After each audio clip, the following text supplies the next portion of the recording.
I used to think that rejection meant that I wasn't good enough. You know, maybe someone shot down my idea, they brushed off my attempt to help. Like, it was proof that maybe I needed to just like keep to myself, keep quiet, play it safe, and blend in. But here's what I learned. Like, rejection, it is not like a verdict on the value you're creating for people or your worth. It's often a compass for you. It's pointing you away from the wrong rooms so you can go find the people who actually are waiting for your gifts, who you can make a real impact on. For years, I took every no as the confirmation that I was dreaming too big or something. You know, maybe it was the people who were close to me, people in my community who weren't ready for the kind of support I was going to offer. Or I thought maybe my approach was wrong. And, you know, when prospects in business rejected my style, like my authentic style that I showed up with, I wondered if I should just like copy what everyone else was doing and become kind of cookie cutter. You know, but over time, I realized something really important. The people who have rejected the gifts that like I'm bringing, the impact I'm trying to make, they're not your people. You know, they're just helping you like make space for the ones who are. And that's exactly what we're going to talk about today. You know, how you can bounce back when your gifts aren't welcome, like when they're not welcomed in that moment. You know, what to do when rejection makes you just want to shrink to the background. So this is the Rejection Recovery Protocol. I want to dive deep into that with you today. But of course, let me just say, welcome to the Giver Method channel. Of course, my name is Jake. I'm glad you're able to join me. Let me ask a few questions that may frame this up for you, all right? Has this ever happened to you? Like you bring an idea to a meeting only to have your boss like shut it down in seconds. Or you try to connect with your teenager and you get like that dreaded eye roll of like, whatever. You know, or maybe you put your real self out there into like your business or community and someone dismisses it so fast that it makes you question if like you should have even like, should I have even tried here? Like if that's ever been you or you felt something similar to that, let me make sure like you hear this clearly. There's nothing wrong with you. Like, and you're not too sensitive. There's nothing broken. It definitely doesn't mean that you need to go and like hide or rebuild your gifts or anything. Like you're just probably dealing with this gift rejection syndrome that's out there. You know, it's that moment, like the sting of being dismissed makes you want to pull back and just blend in and not keep moving forward. For parents, it looks like giving up trying to connect, you know, in those moments. For entrepreneurs, it looks like watering down your uniqueness. For employees, like it looks like keeping quiet instead of pitching that next idea. But here's the truth. Rejection isn't the end of your story in any way. It's usually the beginning of your clarity on the journey you can now go down. And so let's dive deep into that today. Now, of course, like I said, my name is Jake Talbert. I'm the founder. I'm the author of this book. It's called The Giver Method. Everything we'll talk about today is grounded here within my book. So I'll put a link in the description where you can go get it on Amazon. It's available right now. You can get it for as little as $2. You can pause the video, go straight to Amazon, pull up your Amazon app, and look up The Giver Method by Jake Talbert. Like, totally up to you. But I highly recommend you go get a copy. It's designed specifically to help people to discover their gifts and superpowers, to create more impact and influence in their lives, create more value for those around them, have better relationships, engage better with people. I mean, living a more fulfilled life, creating the impact you want. Like, gosh, I mean, there's just so many things that it leads to. You know, people love it for two reasons. Number one, it being grounded in my story, it aligns with a lot of your stories. Because I'm a parent, I've got 3 boys, I'm an entrepreneur, and I've lived in the corporate world, like, you know, working day to day, 9 to 5, grinding away. So like, I've walked similar paths to you. So everything we talk about is very grounded in that, including the other part that people love is that the exercises, the action items, like they're meant for people like you, parents, entrepreneurs, people who are grinding away at work. We know that you can't like, just go burn everything down, go move to the woods to go find yourself. And so like this book is designed specifically for people like you. I highly recommend that you go get a copy. Like I said, it came out in November. Since coming out, it's sold thousands of copies, has tons of 5-star reviews. So once again, go get yourself a copy. Link in the description. It should be the first link in there. Or go ahead and check out The Giver Method, you know, by Jake Talbert. Like I said, go to Amazon, you can do that. Now, I discovered that the pain that you feel your gifts rejected isn't because you're weak, right? It's because rejection activates the same neural pathways in your brain as physical pain. It's just science, right? Like when someone dismisses your authentic like contribution, your brain literally processes it like you're getting hit with a rock. You may not realize that, but that's how it works. You know, and what I've learned is that is something incredible over time. Like people who can't see your gifts, they're just not your people, right? And, you know, and learning to recover from that rejection isn't about just bouncing back. It's about building the resilience to keep showing up authentically until you find your tribe that's out there. And so we're going to dive deep into that here in this video. So like I said, I'm calling it the Rejection Recovery Protocol. So it's going to be 6 different ways that's, you know, designed to help busy parents, entrepreneurs, employees transform that rejection from proof you're not enough, to fuel you to find the right people who desperately need exactly what you can offer. You are the only person that has your unique combination of skills and gifts and superpowers and experiences. So you are the only person designed to make the impact that you can make. There are people out there waiting for you to make an impact. I promise you that. And something that's remarkable is, like, once again, the data, the science, it backs this up. Rejection lights up the same parts of your brain, like the same physical space as pain, like a punch in the gut. But once you learn how to process it, that rejection, like, it loses the power to derail you. It actually starts guiding you towards the people who are waiting for what you bring. And so today's video, let's dive into these 6 strategies, these, that help parents and entrepreneurs and employees like you transform rejection to proof you're not enough to, let's go find the right people. And no, this isn't about pretending like rejection doesn't hurt or forcing yourself to, have thick skin. It's about building, your gift immunity, the ability to just keep showing up as your authentic self, even when no one else gets it. Like I said, it all ties back to the GIVER method, because what I want you to understand is, when you develop rejection resilience, the gifts that we talk about and teach about in the GIVER method become more powerful because they're no longer filtered through the fear of the rejection of others. So you can dive deeper. Once again, the link will be down in the description. You can check out thegivermethod.com for other resources, free resources we have. Join our newsletter, see the other ways that we serve people. And if you're ready for some personal support, maybe you're tired of hiding your gifts because that rejection stings too much. Gosh, I've got a couple of my 8-week coaching sessions, one-on-one coaching sessions that are going to be opening up. Go down, check out the link in the description about coaching. And if you lead a team, host a podcast, an event, some sort of a stage, a platform where people gather, and you think this message or one of the messages similar to what we cover on this channel would connect with them, then let's talk about what that could look like. Let's bring it to them in a very useful and transformative way. There's a link about speaking and podcasting down below. And of course, don't forget to hit subscribe, tap that bell for notifications, and of course, like the video, drop your comment on what's resonating the most with you. All right, that's all the stuff.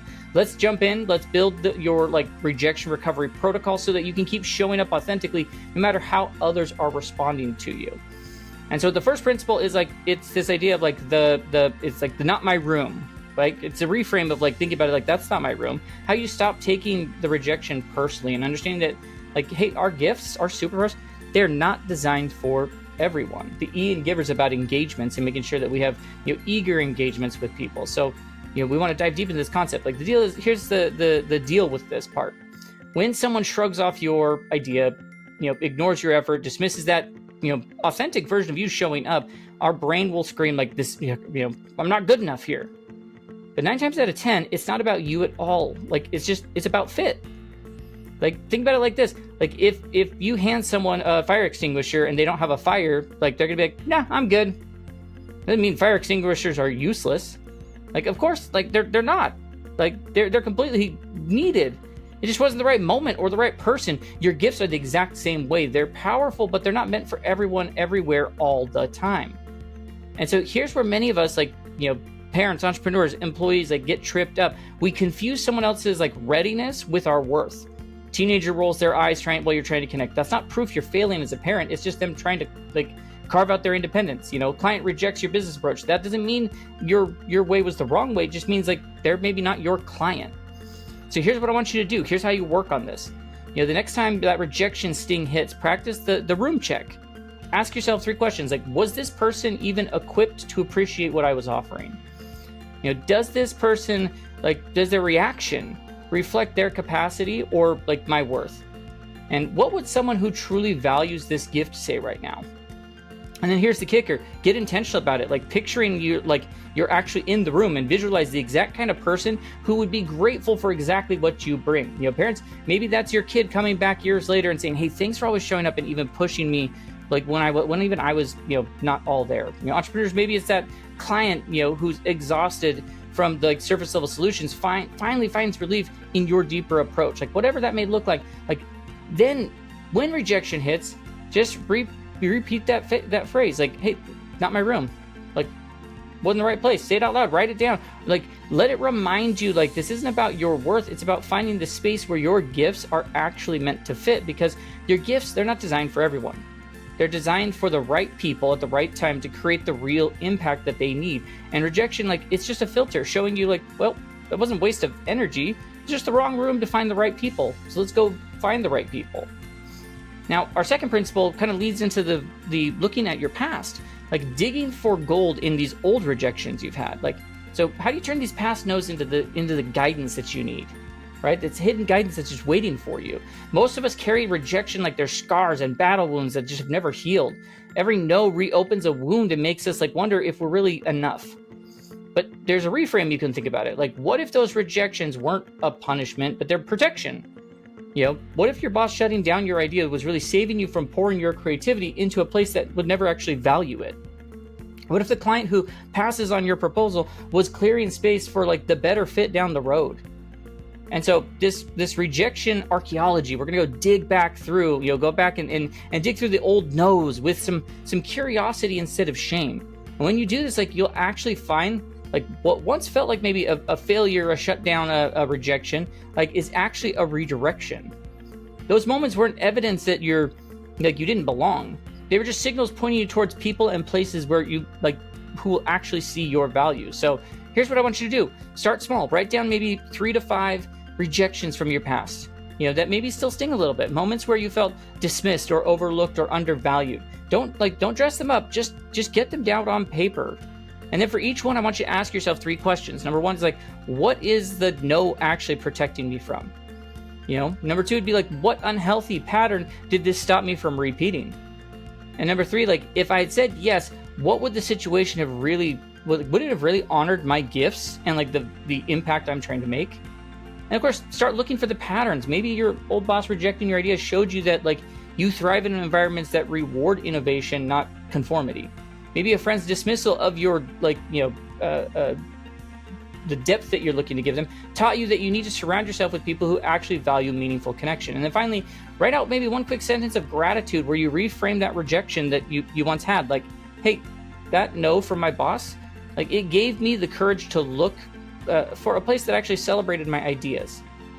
Once again, it's not about fake positivity. It's just about pulling out the wisdom and the experience that it gave you and reprogramming your brain the way it looks at it.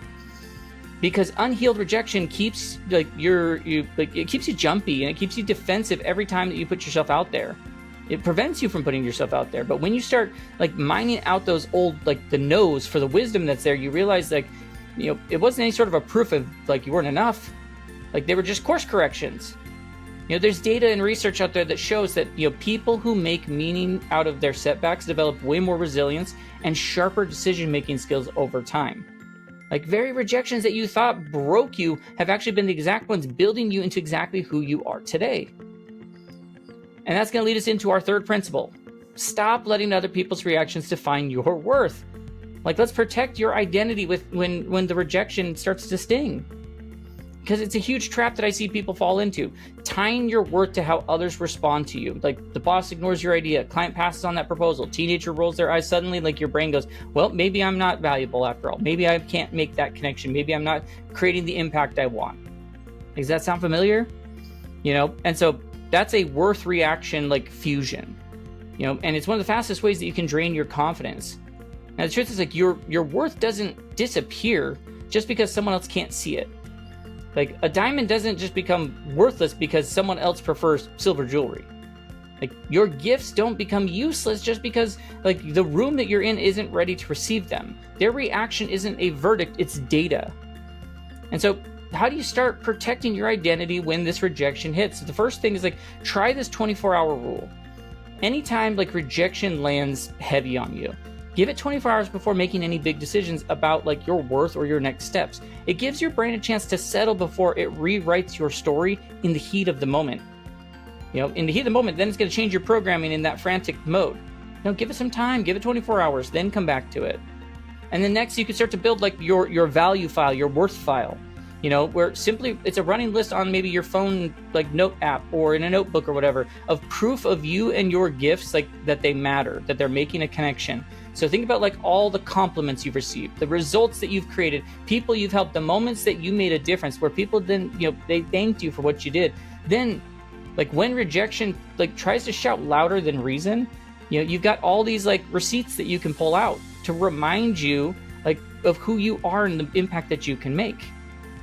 And then another quick tool, like you can ask yourself some clarifying questions like, was this person equipped for the value of what I want to bring? Does this say more about them than about me? What would someone who actually gets me say about this? Questions like this, they just interrupt the I'm not enough spiral. It stops your brain from going down that path before it can take root. And then, some of my favorite practices is like using, you just have to have some sort of a simple mantra, when rejection hits, hey, my worth is not for debate. The value I'm creating, it's not we're not gonna challenge that. My job is to just show up as authentically as myself as I can be and let them decide if it fits. Truthfully, you say it out loud, you write it on a sticky note, you repeat it until it becomes second nature to you. Because the second that you let people's reactions define your worth, you're going to hand them keys to your identity. And here's the kicker: most of the time, their reaction says more about where they are, where they're at, than about you. Maybe when you anchor yourself to your worth, intentionally, you stop being held hostage by others' opinions. You show up more consistently, more authentically, and the best part is naturally attract people who actually see the value you're creating, and that's going to create so much more freedom in brain space and freedom for you day to day. Now that takes us to the fourth principle. How do we filter feedback without losing ourselves? How do we know what to take in? Because feedback's great, but how do we know what to let go? Not all rejection is created equal.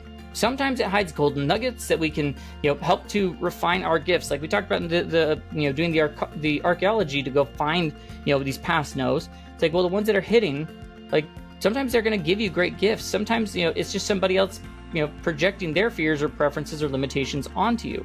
So the trick is knowing, is it a way for me to refine, or is this someone else projecting things onto me? Now the problem is that when you're in the middle of rejection, it feels personal. Your brain doesn't stop to say oh, this is just it's just about timing. It lumps it all together and makes you think oh, I must not be able to, I can't do this. I must be the problem. And that's why we need this filter. And so what you want to do, first, you do the source check. Ask yourself, does this person actually understand what I'm offering?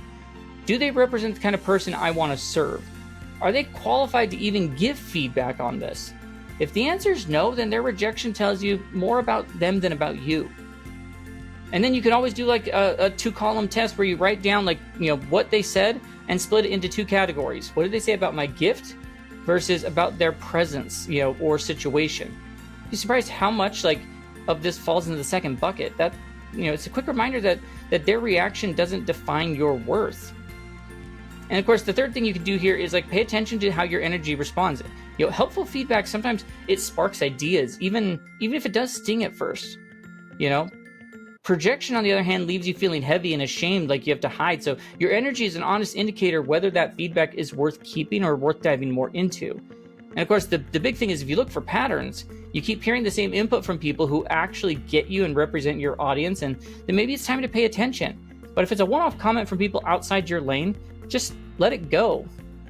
You're not, if you treat every piece of feedback as some sort of gospel to you, you're going to end up really paralyzed and disconnected from your authentic voice. But if you're ignoring everything, you'll miss out on the wisdom that you could use to sharpen your gifts and the impact that you can make. So there's a sweet spot. It's learning how to separate the gold from the garbage. Confidence is key, because once you know how to handle feedback, you no longer are afraid of it. You can stay open to growth. You can start putting your stuff, your gifts out there, being more authentically you, and then let the feedback come, because that's when that rejection will become more fuel for you instead of fear. And that takes us to the fifth principle. There's this energy check after the rejection. And so you figure out what helps you bounce back. People never stop to notice, how does this rejection actually affect my energy? A lot of us assume that pulling back and hiding is maybe a safe way to heal. But if we're honest, you'll probably notice that, that retreating often makes you feel worse. Rejection keeps echoing in your head, more and more, and you may have felt that before. And the truth is we all have different recovery patterns. Some of us bounce back by talking it through with a friend. Others feel restored by creating or moving their body, or just staying in the game instead of disappearing. The key is to just figure out what really helps you recover, not what makes, what's comfortable in that moment. So what you want to do, the next time rejection hits and it's stinging, maybe there's that 48-hour check-in where 2 days after, track your energy levels, both physically and emotionally. Notice, what were you doing before that dip? You know, what were you doing right after, before like the lift that came? Did venting to a supportive friend help? Did journaling, you know, or going for a workout clear the fog? Did hiding out actually make you feel heavier? You know, pretty quickly you're going to start to see what things, like what patterns and things start to show up. You know, you're going to learn whether to, like, you know, you recharge faster by, you know, re-engaging or by taking some intentional space. And once you know what your pattern is, you build yourself like your energy playbook. So that way, when like anything hits, a rejection, a down, like some sort of a setback, you don't just react by autopilot. You already know which actions help you bounce back quicker and stronger. Because recovery, like, it isn't about doing what looks safe. It's about like what actually restores you. You know, when people know like what their recovery thing is, their strategy, they're going to bounce back from rejection. And it's like twice as fast. And they stay way more motivated to keep showing up authentically. You know, rejection stops being a storm that knocks you over and starts becoming something that you can actually go through and navigate. And then the sixth and final principle, like, you got to become a magnet for the right people. You know, let your real self do the attracting. Now, this is something, a big thing about rejection. Like, the goal isn't just to like get over it. The goal is to keep showing up consistently as your real self, authentically, and naturally start attracting the people who like get you. You know, and filtering out the ones maybe who don't. You know, so stop bending or editing or performing, you know, a version of yourself to be acceptable to everybody else. Like, when you do that, something's going to happen. The wrong people, they just quietly fall away. The right people show up, the ones who truly value your gifts. You know, they start leaning in. That's like this magnetism to your authenticity. And so what you want to do, like, you can easily start to look at this, like, you know, start small, where you look at like, what are some authentic expression experiments in maybe some small safe spaces. Share a real thought, show your natural strengths, let your true like personality out in a conversation where the stakes aren't too high. Watch what's going to light you up. Like, if, you know, maybe what things make you feel uncomfortable. Like that contrast is the point. It shows you like where your tribe really is. And then like make authenticity like a default instead of like something you save for the right moment. The more consistently you show up as yourself, the more confidence you build. And it's easier to become like to just stop hiding behind these masks and these performances that we put on. And a big one is like, think about the quality over quantity. When it comes to relationships, 10 people who barely tolerate this like safe version of you will never compare to one person who fully values the real you. And then finally, like, flip the way you look at rejection. Instead of taking it as some personal indictment, see it as the filter. Every no is a space for the right yes somewhere. Every person who doesn't vibe with your authentic self is just helping you find the ones who will. Because trying to like be liked by everyone keeps you stuck in this shallow relationship and like the surface level success. But when you use your real self as the magnet, you attract the kind of people who energize you, not drain you, right? Tons of data out there that shows like that, like when you show authentic, like that authentic expression or whatever, you're going to build stronger connections, you know, personally and professionally. You're going to build way stronger than like a polished performance ever could. And when you've got a community built around like the real you, rejection doesn't knock you down nearly as hard because like you know exactly where you belong. And so here's what I want you to hear, that the sting that you feel when someone rejects your gifts, it's not proof that you're not enough. It's just, it's not like proof that you've got something real, something valuable, and so valuable that like its absence actually leaves gaps where others can't see it. And so the 6 different like strategies that we walked through today, from not my room, you know, reframing to becoming magnetic to the right people, they aren't just tricks to help people feel better about rejection.